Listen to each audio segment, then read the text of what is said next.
We've got some deep plugs for you today, guys. My name is Rhys Barber. I'm one of the audiologists here at Audiology Associates. Thanks for watching that earwax removal video today. So as I said at the beginning, we got some very, very deep plugs. Two patients in this compilation video as well. I'm on my own again. I got this close to persuading Mrs. B to come on and do a voiceover with me today. She was just that close. She was that close to coming on. But what we've got here is the standard size ulnar tube in this particular ear canal. Now you can see the wax has been really impacted. Now what I mean by impacted, I keep forgetting I say a lot of these terms, and if you're new to watching these videos, you might not understand what they mean. But impacted just means that the wax has been kind of squished and compressed together, and that's what's happened in this particular ear canal. Usually the culprit is a cotton bud, and that's what's caused that kind of problem on here. And for the wax to be this deep in the ear canal, I would say that's probably the case, because wax as we know it, as you can see it on the screen there, isn't formed that way, that deep in the ear canal. It's usually just skin at that point. So if it is appearing that deep in the canal, it usually means it's been pushed down there. But what that sort of means in this case is the wax is completely solid. We can see it's compressed down really, really deep. And when you compress the wax, it wants to naturally fill gaps. So what we have in most ear canals, we have a little recess inside the ear canal. So a little lump inside the ear canal where it just before it meets the eardrum. And you have this sort of valley that's formed then with this is the eardrum and this is the canal. It kind of forms like this. So it compresses into that space. And when it starts to harden then, and you're trying to pull the wax from the front, it doesn't want to come away.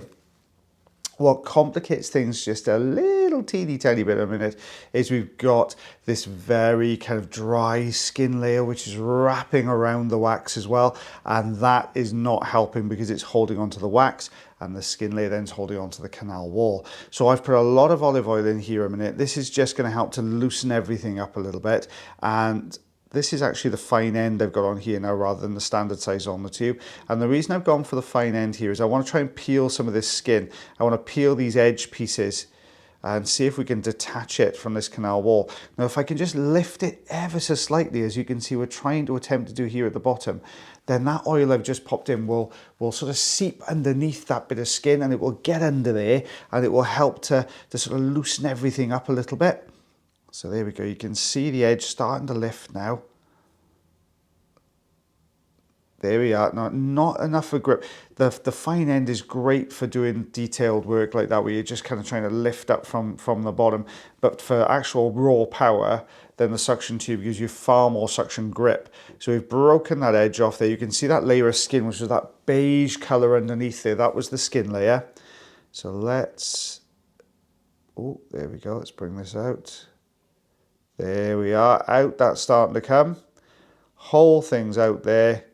And let's take a look. Oh, we can see it's looking a little bit messy now. I'm really hoping this is going to come away nicely. It's always difficult with these deep ones because sometimes you'll have a little bit of water from baths and showers and things like that. We'll manage to get just behind the plug, and it will kind of soften the back end of the plug and it will go really mushy. And if that goes all over the eardrum, it's a really difficult thing to remove. Oof, they're coming away well. Let's try and lift this side off. Almost. Oh, it's peeling, but very slowly. We're trying to be really careful. I really want to try and keep all... Ooh, that's a good flap of skin. There we go. I'm trying to keep it all together, and I'm hoping I can get this last piece out. It looks like it's got clearly defined edges, so it should be a little bit harder. And with that bit of oil that's down on top of it, there we go, out that comes. Now you could see there when it was kind of down over the brow of that hill you saw there, and that usually means, you know, that's the recess we were talking about earlier, and you can see how the wax had been kind of pushed down into that area as well. So yeah, not an easy one to do. We got 2 centimeters worth of wax there, 3 or just over 3/4 of an inch. I suppose you could say 7/8 on that one, I imagine, if I worked in inches. But just stay tuned, we've got one more patient coming up for you, and this one was a difficult one because you can see this is definitely cotton bud use because we've still got cotton left from the cotton bud. Cotton buds, US Q-tips. Sorry, there's a difference between the two. So we've got very, very dry, very, very hard piece of wax, very, very deep, lots of varies in that one. And the fact that it is all those things means this is going to be an absolute nightmare to get out of this ear canal. And this is one of the reasons why we say to people that please don't use Q-tips, don't use cotton buds in your ear canals, because it does cause these problems. So I've got the Rosen inserter, the lovely Mr. Taylor Green, who will be back really soon for your next video, guys. Because we are together. We've got 2 sessions together next week, so he'll definitely be back next week. This is his favorite tool. I'm a bit on the fence with this one. I think it's got its merits. I could say it though Taylor's on next to me. I do like it. I think if that hook was just ever so slightly shorter, I think it would be an awesome tool. But with this hook just being that little bit longer, not such a great tool to use. There's too much flexibility, and the length of that end there, it's really, when you've got a patient like this, where you've got to try and get into a really narrow gap, if that hook was just ever so slightly shorter, it would make a massive difference. So I've switched up to the St. Bart's now hook, which I find particularly a little bit easier. So if you're new to watching these videos, all these tools have different names. So the one you saw a second ago was called a Rosen inserter, and it's a very thin, pointy end. Now the St. Bart's hook is more of a 90-degree angle. It's slightly thicker. It's great for getting behind wax and pulling forwards. But what I'm doing here is I'm using it slightly kind of not as it's intended to be used. So what I've done there is I've basically using the side to press down along the edge.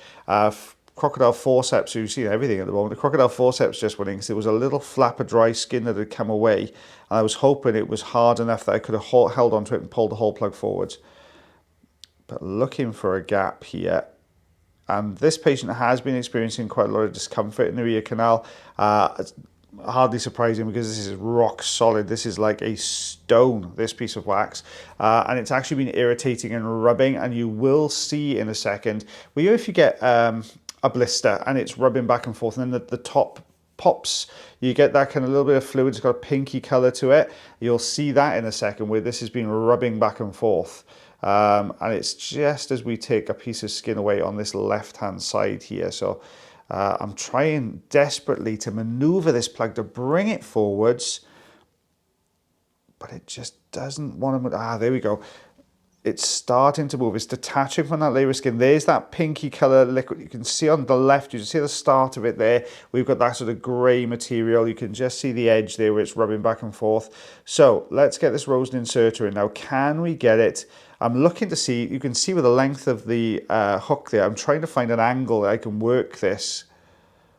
I'm going for this angle here, and you'll see as I get underneath it. There we go. There we are. You can see just to the left-hand side that pinky coloured material there coming away. It's almost like it's not quite bleeding. It's more like a serous fluid that's come out. But there we go. Out that comes. Let's pick that bad boy up and get him out of the way. And there we go. You can see a little tiny. That's actually cotton. That's not a hair on the top of that ear. So what I've said is, keep the ear dry now for about the next 24 hours because you're going to need that little bit of rubbed skin there to repair itself. And once that's been repaired, pop a little bit of olive oil in now, which will help to loosen that bit of cotton. To get that off the eardrum will be really, really difficult, and it'll be very painful for the patient. And it's an undue risk. You know, if it will come away on its own, which it would, now everything in front of it is gone, that's the easiest way of getting it out and the safest way of letting it come away. If you try and go in there and use the suction tube to get that out, you're going to be pressing against the top of the eardrum, and that is obviously quite uncomfortable for the patient and potentially dangerous for the patient as well. If they flinch and you're right on top of that eardrum, it can be really difficult. So, quarter of an inch, just over half a centimetre, I'm going to go with that one. Well, thanks again for watching our videos today, guys. Don't forget, if you do enjoy the videos, you can always like, heart, share, follow, and subscribe for me. If you thoroughly enjoy the videos, you can always go onto YouTube and you can check out the description. You can become a member, which helps to support the channel as well. That would be absolutely fantastic if you could do that for me. And as always, guys, take care of yourselves, take care of your ears, and take care of one another. And we'll see you again real soon. Bye, everybody.